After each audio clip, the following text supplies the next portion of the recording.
The quarter-mile track at the school I attended growing up. This is where I learned to hate running. Having to run a timed mile with all of my classmates, I was always embarrassed at my lack of running ability and feared the days we'd have to run. But there was no avoiding it. That mile was happening whether I wanted to do it or not. So to try and overcome the anxiety, I would tell myself, it's just 4 laps. Before kicking off training for my first 100 miler, I decided to have a little bit of a low volume month. So when I booked a flight to visit my parents in the hometown where I grew up, I started thinking about my running history.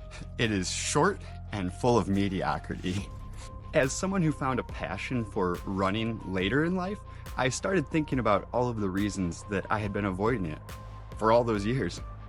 You know, I'm sure my form isn't very great. Be honest with yourself. You look like a baby penguin when you run.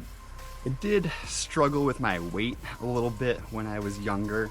Well, maybe you shouldn't have been eating strawberry frosted donuts by the half dozen when visiting your grandparents. And the moment I start running, within minutes, I'm beet red and there are buckets of sweat coming out. You have sweat through and ruined so many t-shirts over the years. I've always felt my pectoral deformity may have played a role, as if my lungs couldn't reach their full potential. The technical term is pectus excavatum, which causes a sunken appearance to one's chest. And I'm not a doctor, but where are the lungs and heart supposed to go? All of these things made me very insecure about my complete lack of running ability and just never wanted to be seen doing it. But over the years, I've learned not to worry so much about what people think when I'm running, or really all the time. Try to let go of that. I say this while still overthinking everything ever. These things started to feel like excuses to not get out and push myself and see what I'm capable of. Since I knew I was coming home, I thought about the track that I grew up running on and how I hadn't been on a track since I started running a few years ago. I decided, now that I'd started documenting my running, it was time to conquer my fear of the timed mile. So that's why I'm back at the track where it all began, where my hatred for running started. I am here to attempt my personal best for a mile. Not much of a challenge to a lot of people. My current best is 7:06, but that occurred on a downhill portion of Broken Arrow over in Tahoe, California. So I don't really count that one. My second best time is 7:17, which was on a relatively flat surface, so that's the time I count. So the main goal here today is to break under a 7-minute mile with a stretch goal of 6:45 and the stretchist goal of 6:30. That's the plan. Let's hit the track.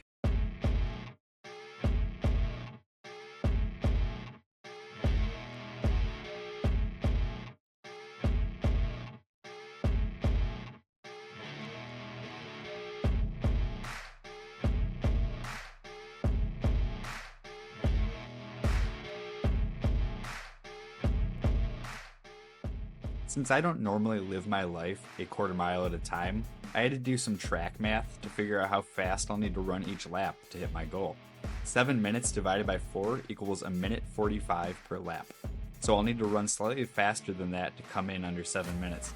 Sounds pretty straightforward, but can I do it?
All right, the personal best timed mile attempt is complete.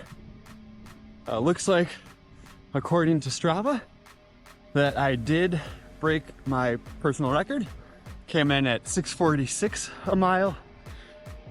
Slightly off the stretch goal, a little bit further off the stretch-ist goal.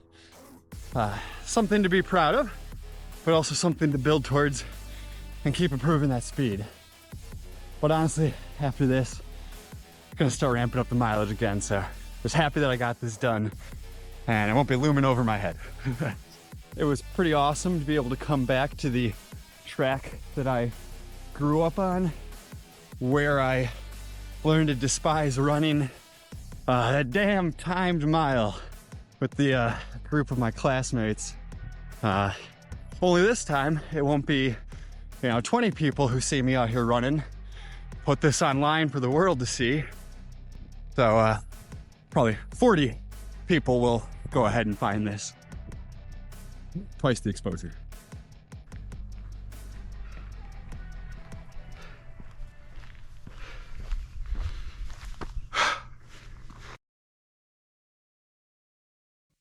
Some time has passed since I ran my personal best, and I've been thinking, why make this video? What's the point? I'm sure running under a 7-minute mile isn't very daunting to a lot of people, but it was to me.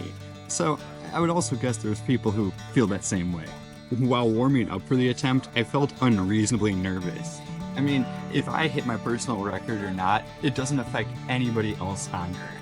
But that nervousness also meant I really cared about the attempt and all the work I'd put into it. Then to put up a time that was just off my stretch goal, so close, that was validating of the effort that I'd put in.